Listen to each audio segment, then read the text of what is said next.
Welcome to Missing the Mark, where we look for meaning in strange places. I'm Christopher. Today I'm going to look at Christopher Hitchens. I heard a friend recently describe Hitchens as someone with solid arguments, which distressed me greatly because the man is a clown. I mean that in a nearly literal sense. He was a performer without substance. To prove my point, we're going to look at his famous rant about how Christianity, and Islam, turn life and death into a spiritual North Korea. The man has done huge amounts of work, most of which I have neither read or seen, so of course I can't say with certainty that he didn't have any rational, well-thought-out arguments based on premises which are not verifiably false. Let's just say I lack a belief that he had any. I am open to evidence that he did, but remember that extraordinary claims require extraordinary evidence. He spent most of his life as a Marxist. Right there, it tells you that he was not good at being correct. Let's jump in.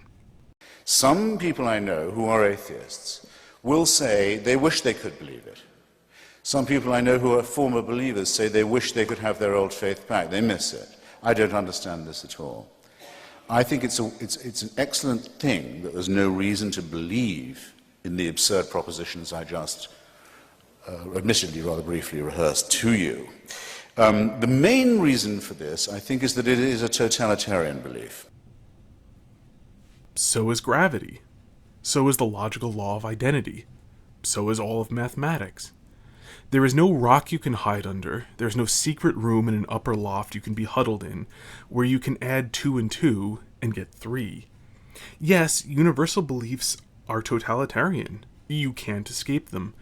Moreover, no sane person wants to escape all universal laws. If you put a hammer down and it falls through the table, then turns into a porcupine, this is the stuff of nightmares. It is not a description of a freedom anyone wants. Just like a man floating in space can't move because he has nothing to push off of, we need some solid, universal laws precisely in order to be free. More on this in a moment. It is the wish to be a slave. No, it isn't. It's the only way to avoid being a slave. Radical freedom, as you find proposed in modern philosophy, which many people will probably think of as the Enlightenment, is an entirely empty concept which is inherently impossible for the simple reason that ex nihilo nihil fit, from nothing comes nothing. Here, let me show it to you in formal logic. You can't validly put anything in the bottom line. So the Enlightenment project of let us sweep away everything, then create afresh with the exercise of nothing but reason doesn't work. First, because reason needs to feed on reality and starves to death on nothing. Second, since you're invoking your will, you haven't cleared everything away. There's still you, and you have a nature. You have properties which you didn't create and which you can't get rid of just by wishing them away. So you can either be completely unrealistic about yourself, that was the Enlightenment project, or you can actually look at reality as it is before you try to sweep it away. Which brings us back to why slave morality is so irrelevant to the real world. We're not self-sufficient gods who are the reason for our own existence. We are contingent beings. If we are to be happy at all, we must find some external, non-contingent source for our happiness, or be miserable. That's the thing about cribbing from Nietzsche. If you're going to do it, you have to go all in. You have to embrace the darkness and learn to call evil good. It's also best to have an impressive mustache. Be that as it may, saying that looking for a source for our happiness makes us slaves is to make the word slave mean nothing. You might as well say that we're slaves because we have to breathe air and eat food. As a technical detail, there's nothing invalid in what he just said because these are mere assertions that, in theory, he will go on to prove. He can't because they're obviously wrong, but whatever. He's not actually going to try very hard anyway. It is the desire that there be an unalterable, unchallengeable, tyrannical authority who can convict you of thought crime while you are asleep. As I said before, of course he doesn't object to the unalterable, unchangeable, tyrannical authority of the laws of physics. Yet if you take his words literally, he should. He's basically complaining that there is a thing which doesn't go away when you stop believing in it, and that this thing, call it reality, won't let him live in the fantasies inside his head. This is an old man yelling at clouds, with a posh British accent. Oh, and thought crimes. There are several possibilities for what he means here. The two main options are that he thinks there's a prohibition anywhere to be found in the Bible or Quran on passing, involuntary thoughts. I've heard there are actually people who interpret Jesus' words about, if you think on a woman with lust, you have already committed adultery with her in your heart, as being about merely noticing that a woman is attractive. I'd like to give Hitchens the benefit of the doubt and assume that he's not this cataclysmically dumb. I mean, maybe he is. He gave up the faith early in life, which means he didn't learn much about it, and I gather that being drunk does inhibit memory formation, and Hitchens did spend most of his adult life drunk. That being said, let's give him the benefit of the doubt and assume that he instead means to make the consequentialist argument that if his evil deeds are limited to his imagination, he's not actually harming anyone, and so he shouldn't be punished. What this misses is the whole reason that attempted murder is a crime. If I try to assassinate you, but happen to miss, this is still a crime, even though no one was hurt, precisely because the intention to do the evil is so bad, we don't need to wait around for its successful completion. And yes, not all thoughts lead to action, even given the opportunity, but in a theistic system, God can tell the difference. And remember, he's discussing why Christianity would be bad if it were true. This can only be evaluated on the assumption that it is true. Evaluating Christianity on the assumption that it is false is not an argument. It's barely even assuming your conclusion. And why would the authority convict you of thought crimes while you're asleep? You're not actively thinking while you're asleep. Does he imagine God judges things on a time delay? The while you're asleep is either wrong or, well, stupid. This reminds me of the time I was accosted on the street by a fundamentalist asking me if I loved Jesus. His manner of quoting the Bible was just bizarre. He would throw out citations and partial quotations in a way that made me feel like he was throwing sand in my face. While you're asleep is just like that. Ooh, someone doing something while you sleep is bad. Never mind that it has nothing to do with anything in what he's talking about. He just associated something bad with religion. It's the same technique the fundamentalist used to associate scripture with the nonsense he was saying. It's rhetorically skillful, but let's not have any pretense that it's a logical argument. Who can subject you, who must indeed subject you, to a total surveillance around the clock, every waking and sleeping minute of your life. Subject you to surveillance, in this case, actually means be in the presence of. If you go out to dinner with someone, they have not kept you under constant surveillance every moment of dinner. They were there with you. They know what you did because they were present. God isn't spying on you. You're always in his presence. This is also why you can pray anytime you want to. Now, in fairness, he may actually realize this partway through, hence the correction to who must indeed. But let's let his objection stand for a moment. So someone who is not a slave would want periods of complete isolation? What he is actually saying is that one of the great things about atheism is that if it is true, for much of life, we are completely and totally alone. Now, this is a problem I have with new atheists generally. They talk out of both sides of their mouths and seem to think it rude that we notice. They'll talk about how wonderful it is that everyone is going to die, and that's going to be the end of everything. But then they also talk about how death is terrible and awful and its existence disproves God. Because you know Hitchens would never actually try to maintain that being alone, with no one who actually knows you, is great. Atheists almost to a man think that having someone to really know you is so important that if necessary you should abandon your spouse and children to find someone who approximates that. Convincingly. Their usual phrasing is something about how if your marriage doesn't work, you're not doing anyone any good by being miserable. It's always important, when one is justifying something awful, to put space in between the steps, so one doesn't have to come face to face with what one is doing. Virtually the only people in the modern world who think it's actually okay to not shack up with a sexual partner who theoretically worships you, that life can actually have meaning apart from having someone you can pretend knows everything about you, are all religious people. Priests and friars and monks and nuns and so forth. Oh, and if you don't believe me about the death worship I mentioned before, listen to the next line. I say of your life before you're born, and, even worse, and where the real fun begins, after you're dead. Actually, the death worship gets worse, by which I mean more explicit, a little later. And I can't help but wonder if the before you're born part is a reference to original sin. I'd like to think that Christopher Hitchens wasn't that ignorant, but who knows.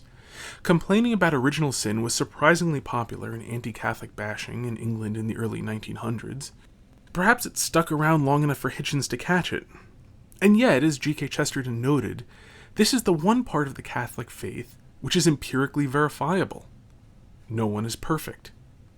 There are interesting theological issues surrounding it, but if you want a simple, accessible definition of original sin, it means that. The human nature we inherit from our parents is damaged and doesn't work perfectly like it should. This isn't convicting you of thought crime in your sleep before you're born. It's people passing on what they have to their children and not passing on what they don't have. Like most everything in Christianity, it's more complicated than easy oversimplifications. But that's something which will always be true of accurate descriptions of a complex world. A celestial North Korea. This is so stupid I'm having trouble taking it seriously enough even to criticize it. It's like pointing out what's impractical and immoral with George Carlin's suggestion that children with pituitary problems should ride in the luggage compartment of the airplane, rather than in the seats. Anyway, as part of this pre-boarding, they say, we would like to pre-board those passengers traveling with small children. But what about those passengers traveling with large children? Suppose you have a 2-year-old with a pituitary disorder. You know, a 6-foot infant with an oversized head. Kind of kid you see in the National Enquirer all the time. Actually, with a kid like that, I think you're better off checking him right in with your luggage at the curb, don't you? Well, they like it under there. It's dark. They're used to that. But since people take Hitchens seriously, unlike Carlin's performance, this wasn't officially a stand-up routine, let me give it my best shot. The problem with North Korea is not that they have a powerful judicial system. It's that their judicial system is unjust. The government often convicts people of crimes they didn't commit, or worse, of crimes which are not breaches of justice and thus should not be crimes. No one objects to an actual murderer being convicted in North Korea of committing the murder which he committed in North Korea. What sane people object to is when someone is convicted of something that should not be a crime, like telling the truth about the government, and further that the legitimate power to bring real criminals to justice is abused to make the conviction of innocent people possible. What we want is for North Korea to be just, not powerless. I wonder how this can be hard to understand. Who wants this to be true? Who but a slave desires such a ghastly fate? Good people. Thinking people. Sober people. Though if you're restricting it to the literal meaning of his earlier statements, and not to the thing to which he is presumably referring, no one at all desires this, because this straw man was so artfully constructed that not even maniacal imbeciles have ever held it to be true, nor wanted it to be true. I've been to North Korea. He should have loved it. No one convicts the ruling members of the Communist Party of anything. Kim Jong-il felt no responsibility to God at all. It's a virtual atheist paradise. But of course he's going somewhere else with this. Consistency is a property of well-thought-out arguments. Actually, I'm being very slightly unfair to Hitchens here. There have been some Christians, such as William of Ockham and Martin Luther, who did espouse the idea of voluntarism. Briefly, that morality comes from God's will rather than his intellect, so he could have given us any moral commands he wanted, rather than actually good ones. But this is an evil idea which never had any real traction among Orthodox Christians. Pretending that a minority is the entirety is inexcusable. It's like finding some scientist with a theory that Africans are stupid semi-human primates and then ascribing that to all of science, everywhere, at all times. But, still, I do need to moderate my criticism. He is correct that the Catholic Church is right that Martin Luther was wrong. Moving on. It has a dead man as its president. Kim Jong-il is only head of the party and head of the army. He's not head of the government or the state. That office belongs to his deceased father, Kim Il-sung. This is factually accurate to the time when Hitchens said it, but also irrelevant to anything else he's going to say. I actually just want to break up Hitchens' flow to highlight what a non sequitur the next thing he says is. Any orator knows it's possible to use one's voice to connect completely unrelated things, and credit where credit is due, he's got a nice voice and a good sense of flow. Imagine how well he could have sold a coherent argument based on true premises. Anyway. It's a necrocracy. A thanatocracy. This is a clever name for what North Korea officially claims to be, but only insofar as this is a joke on it not being what North Korea actually is. Thanatocracy is funny precisely because the dead don't actually rule. They can't. Because they're dead. I know it's uncool to explain a joke, but when people don't get that the joke is a joke, I'm sorry, but I'm going to have to ruin it. And that's what this is, because the people who actually run North Korea aren't dead. And to be clear, the joke is connected to what came before, but I wanted to address the joke separately. It's what comes next that is a non sequitur. It's one short of a trinity, I might add. The Son is the reincarnation of the Father. Being one short of something doesn't mean anything. 2 + 2 = 4 is one short of a wrong answer.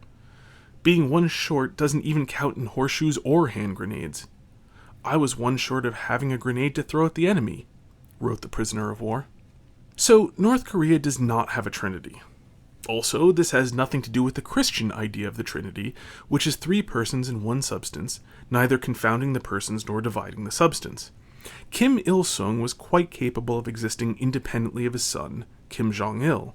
The son's existence was not part of the father's existence, as can be clearly shown by the fact that the father existed at a time when the son did not.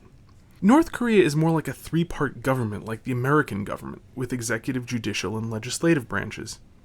I was about to say that the North Korean government has nothing more in common with the Christian Trinity than the number 3, but then I remembered that the North Korean government doesn't even have that in common with it. The only connection between them is that Christopher Hitchens mentioned them in the same sentence. That is pretty much the definition of a non sequitur. Non sequitur just means it does not follow. It is the most revolting and utter and absolute and heartless tyranny the human species has ever evolved. Gee, if only Kim Jong-il felt some sort of responsibility to some higher law than his own will. Who knows? Maybe even if for no better reason than fear of an authority greater than his own, he might have been more moderate in his rule. No, wait, we're supposed to draw the opposite lesson, aren't we? But at least you can fucking die and leave North Korea. And there we go. Sweet, sweet death. Longing for the eternal embrace of oblivion. Does anyone think if Hitchens were reminded of this nihilistic position later, he'd own up to it? It's funny here because it's abrupt. It's a play on the idea of leaving because normally that means going somewhere else, not merely ceasing to be in a place. So much so, in fact, that in murder mysteries, when it is revealed that a person who was thought to have skipped town was actually murdered and his body hidden in the attic, the detective usually reveals it by answering the question, "Where did he go?" with, "He never left," often as he opens the trunk to reveal the corpse. That reversal of the common usage is witty and what gets applause, not the grim nihilism of saying that at least death is available to extinguish the suffering of existence. Once again, if you look at it closely, it is the presentation, not the substance, which is appealing. Does the Quran or the Bible offer you that liberty? No. No. The tyranny, the misery, the utter ownership of your entire personality, the smashing of your individuality, only begins at the point of death. Just in passing, by talking about the Bible rather than about Christianity, he is taking a Protestant approach which excludes the majority of Christians. But that's not the main problem. He's conflating two radically different things. I'm assuming that by tyranny, misery, and ownership of your entire personality, he's referring to judgment. This description can, of course, easily be applied to earthly governments. If you do something illegal, like murder someone, they will exercise their tyranny and ownership of your entire personality, and your misery will begin in prison. I've never heard that Hitchens was against that. In fact, far from the anarcho-libertarian he sounds like here, he spent most if not all of his adult life as a Marxist socialist. Somehow he was also against totalitarianism. Consistency does not appear to have been one of his virtues. But so far from objecting to any impingement on individual freedom, he dreamed of a state in which you couldn't even own anything. This isn't substance.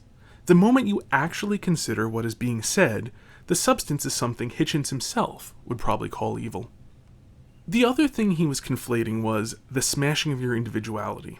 Maybe this is true of hell, but no one wishes to go to hell when they wish that they could be religious. I'm not even going to go into the idea that the gates of hell are locked from the inside. Let's just stipulate a simplistic hell, where Hitler and Ted Bundy and Jeffrey Dahmer and Kim Jong-il are stripped of their individuality as they are forever roasted in fires that don't destroy them but somehow hurt anyway despite not inflicting damage. I mean, let's go full-on 6-year-old picture book understanding of hell. Even so, who cares? Who is going to say, oh no, horribly evil men are being punished for their horrible evil?